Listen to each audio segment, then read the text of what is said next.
Morning all of you. Utkarsh global study centre में आप सभी का बहुत स्वागत है। तो हम लोग अभी मॉडर्न हिस्ट्री पढ़ रहे हैं और मॉडर्न हिस्ट्री पढ़ने के क्रम में हमने पिछले वीडियो में असहयोग आंदोलन पढ़ा था। और असहयोग आंदोलन में हमने पढ़ा था कि चौरी चौरा नामक घटना हो जाती है और उसके बाद असहयोग आंदोलन को रोक दिया जाता है महात्मा गांधी जी द्वारा। उसके बाद क्या होता है, महात्मा गांधी ने जब असहयोग आंदोलन को रोक दिया तो उसके बाद कौन कौन सी घटनाएं हुई उसको हम लोग पढ़ेंगे। जब असहयोग आंदोलन को रोक दिया जाता है तो क्रांतिकारियों में गुस्सा होता है कि क्यों आंदोलन को आखिर रोका गया, और कांग्रेस के प्रमुख नेताओं को भी बहुत बुरा लगता है कि जब हम लोग जीत के बहुत करीब थे तभी आंदोलन को रोक दिया गया। तो अब हम लोग देखेंगे कि असहयोग आंदोलन के बाद और सविनय अवज्ञा आंदोलन के बीच में कौन कौन सी घटनाएं हुई थी भारत में। तो सबसे पहले देखेंगे कि असहयोग आंदोलन के उपरांत स्वराज पार्टी का गठन होता है। देश को आज़ादी दिलाने के लिए स्वराज पार्टी का गठन होता है। कांग्रेस का अधिवेशन होता है 1922 में गया में कांग्रेस का अधिवेशन होता है, जिसकी अध्यक्षता चित्तरंजन दास सीआर दास कर रहे थे। और वो प्रस्ताव देते हैं, स्वराज पार्टी का प्रस्ताव देते हैं, लेकिन यहाँ पे वो प्रस्ताव नहीं माना जाता, अस्वीकार कर दिया जाता है। तो स्वराज पार्टी के गठन के लिए यहाँ पे सीआर दास इस्तीफा दे देंगे और मार्च 1923 में स्वराज पार्टी का गठन करेंगे और अध्यक्ष बनेंगे खुद सीआर दास, चित्तरंजन दास बनेंगे और सचिव होंगे स्वराज पार्टी के मोतीलाल नेहरू। प्रमुख सदस्य श्रीनिवास अयंगर, एनसी केलकर, विट्ठल भाई पटेल। स्वराज पार्टी के प्रमुख सदस्य श्रीनिवास अयंगर, एनसी केलकर, विट्ठल भाई पटेल होंगे। और केंद्रीय विधानसभा के प्रथम अध्यक्ष भारतीय अध्यक्ष विट्ठल भाई पटेल, केंद्रीय विधानसभा के विधानमंडल के प्रथम भारतीय अध्यक्ष बनेंगे विट्ठल भाई पटेल। फिर 1923 में चुनाव होता है और इस चुनाव में सबसे ज़्यादा स्थान स्वराज पार्टी को ही मिलेगा। स्वराज पार्टी 101 सीट में 42 सीट पे जीत जाएगी। स्वराज पार्टी 101 सीट में 42 सीट पर जीत जाती है और मध्य प्रांत में स्पष्ट बहुमत मिलता है। बंगाल में सबसे बड़ी पार्टी और संयुक्त प्रांत प्लस असम में दूसरी सबसे बड़ी पार्टी बनकर के स्वराज पार्टी उभरती है। तो इसका परफॉर्मेंस बहुत अच्छा रहा स्वराज पार्टी का।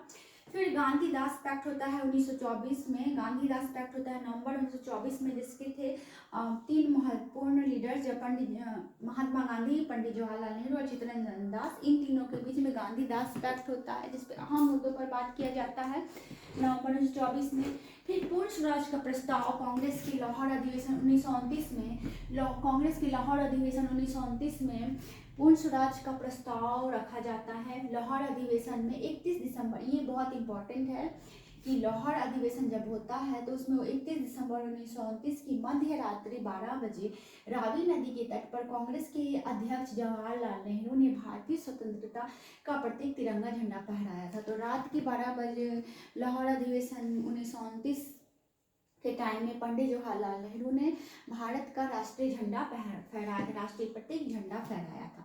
पूर्ण स्वाधीनता दिवस 26 जनवरी 1930 को, उसके बाद पूर्ण स्वाधीनता दिवस 26 जनवरी 1930 को मनाया जाता है, ये भी हमें याद रखना है। फिर खादी आंदोलन होता है और स्वराज पार्टी का विलय फिर से कांग्रेस में हो जाता है। तो कांग्रेस से अलग होकर के नेताओं ने स्वराज पार्टी का निर्माण किया और फिर से कांग्रेस में विलय हो जाता है और कांग्रेस पार्टी का और इसके जो भी उम्मीदवार थे वो कांग्रेस पार्टी का प्रतिनिधित्व करेंगे, ऐसा बोला जाता है। तो ये स्वराज पार्टी का गठन था और उसके बाद स्वराज पार्टी का विलय हो जाता है। फिर देखेंगे हम लोग 1924 में HRA, Hindustan Republic association HRA का गठन होता है, जो कि क्रांतिकारी संगठन थी और इसकी स्थापना करते हैं सचिंद्रनाथ सन्याल और क्रांतिकारी आंदोलन को पुनः जागृत किया था इसने। इन सब का वीडियो आप लोग जाके पिछले प्लेलिस्ट में जाके देख सकते हैं, जिसका डिटेल्स में बताया गया है। उसके बाद काकोरी कांड होता है 19 अगस्त 1925 में काकोरी कांड होता है, जिसमें एचआरए के इसके सदस्य जो थे वो सहारनपुर लखनऊ लाइन पर काकोरी में मालगाड़ी को लूट लेते हैं और 4 को इसके लिए फांसी हो जाती है। रामप्रसाद बिस्मिल, अशफाक उल्लाह खान, रोशन लाल और राजेंद्र लाहिड़ी को फांसी की सजा दी जाती है काकोरी कांड के लिए। उसके बाद हिंदुस्तान सोशलिस्ट रिपब्लिक एसोसिएशन एसएसआरए का गठन होता है 1928 में। तो इसके पहले कुछ घटनाएं इंपॉर्टेंट थी। साइमन कमीशन संबंधित 1927 में साइमन कमीशन आता है।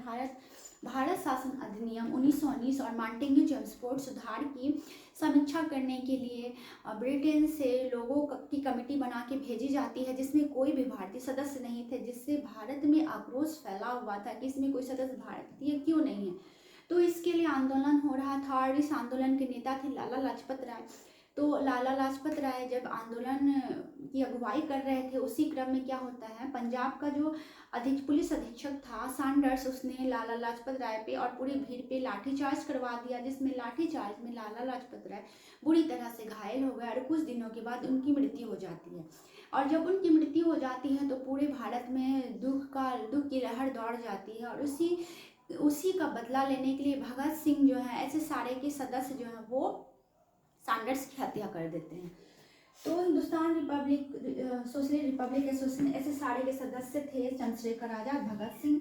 स्थापना 1928 में होती है। इसकी स्थापना के पहले साइमन कमीशन आ जाता है और लाला लाजपत राय की मृत्यु होती है। इसी क्रम में फिर सैंडर्स की हत्या होती है दिसंबर 1928 में, बदला लेने के लिए लाला लाजपत राय की हत्या का। एच.एस. आर्य के द्वारा पहली क्रांतिकारी घटना थी लाहौर के पुलिस अधीक्षक सैंडर्स की हत्या। सबसे पहली घटना होती सैंडर्स की हत्या। उसके बाद ये लोग बहुत रोचक तरीकों से ट्रेन में छुप के भाग जाते हैं। सेंट्रल लेजिस्लेटिव असेंबली बमकान 8 अप्रैल 1929 को सेंट्रल लेजिस्लेटिव बमकान होता है। फिर इसी बटुकेश्वर दत्त में भगत सिंह द्वारा दिल्ली की केंद्रीय असेंबली में बम फेंका जाता है। पब्लिक सेफ्टी बिल पे जो है बहस चल रही थी, बहरे कानों को सुनाना चाहते थे, ऐसा उन्होंने कहा था। ये सब का वीडियो डिटेल्स में डाला हुआ है, जिसको जाके आप लोग प्लेलिस्ट में देख सकते हैं। तो ये कुछ क्रांतिकारी संगठन बने असहयोग आंदोलन के बाद। लाहौर षड्यंत्र मुकदमा 1929, इसको भी हमने डिटेल्स में पढ़ा हुआ है। 23 मार्च 1931 को भगत सिंह, सुखदेव, राजगुरु को फांसी दे दी गई थी। जतिन दास भूख हड़ताल के कारण मर गए थे। 27 फरवरी 1931 को इलाहाबाद के अल्फ्रेड पार्क में चंद्रशेखर आजाद की मृत्यु हो जाती है। इसके बाद एच.एस. आर्य जो है वो उसने यशपाल नामक क्रांतिकारी को अपना नेता चुन लिया था। तो असहयोग आंदोलन के उपरांत ये सारी घटनाएं, इम्पोर्टेंट घटनाएं होती हैं। उसके बाद हम लोग देखेंगे कि कैसे सविनय अवज्ञा आंदोलन होगा। सविनय अवज्ञा आंदोलन महात्मा गांधी जी नमक कानून तोड़ेंगे और उसके बाद दांडी से निकल के साबरमती तक जाते हुए नमक कानून को तोड़ते हैं, और उसके बाद उनके पीछे पीछे लाखों लोग चलने लगेंगे और धीरे धीरे जो है उनका आंदोलन व्यापक रूप ले लेगा, सविनय अवज्ञा आंदोलन। इसके बारे में हम लोग नेक्स्ट वीडियो में पढ़ेंगे। तो अब हमारा एग्जाम का डेट बहुत ही नज़दीक है और हमें अपनी पढ़ाई को जल्दी जल्दी पूरा करना होगा, और साथ में एनसीईआरटी पे भी ध्यान देना होगा। तो आप लोग मेरे चैनल पे एनसीईआरटी वन लाइनर को भी पढ़ सकते हैं, जो कि हमारी तैयारी को बहुत ही बेस्ट करने वाला है, क्योंकि अधिकांश क्वेश्चन तो एनसीईआरटी से ही आते हैं। और करेंट अफेयर्स भी आप लोग पढ़ते रहिए। करेंट अफेयर्स के लिए आप लोग इडियोटेरिया करेंट अफेयर्स ले सकते हैं, या फिर आप लोग स्पीडी ले सकते हैं। और इडियोटेरिया का एक प्रखर बैच आता है, वो बहुत अच्छा है। प्रखर बैच को भी आप लोग ज्वाइन कर सकते हैं। इसको मैंने परचेज किया था 599 में ये पैक आ रहा था, पर इसमें 50% डिस्काउंट था, तो 50% डिस्काउंट 399 में मैंने ये बैच ले लिया है। और इसमें ढेर सारे 25,000 प्लस MCQ हैं और करेंट अफेयर्स भी हैं। तो अगर आप लोग लास्ट टाइम में रिवीजन अच्छे से करना चाहते हैं तो इडियोटेरिया का आप लोग ये वाला बैच जाके ले सकते हैं। इडियोटेरिया को अपलोड कीजिए प्लेलिस्ट से, उसके बाद जाके आप लोग ये बैच परचेज कर लीजिए।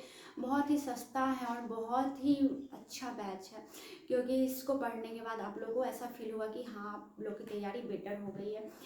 रिवीजन के नज़रिए से ये बहुत ही अच्छा है, तो आप लोग इसको भी पढ़िए, और होता है तो वो बैच भी जल्दी से जल्दी खरीद लीजिए, क्योंकि अब बहुत ही कम टाइम बचा हुआ है। और अपनी तैयारी को बेस्ट कीजिए, और मेरे एनसीईआरटी वन लाइनर को भी पढ़िए। और या फिर आप लोग इडियोटेरिया करेंट अफेयर्स या स्पीडी का करेंट अफेयर्स भी पढ़ सकते हैं।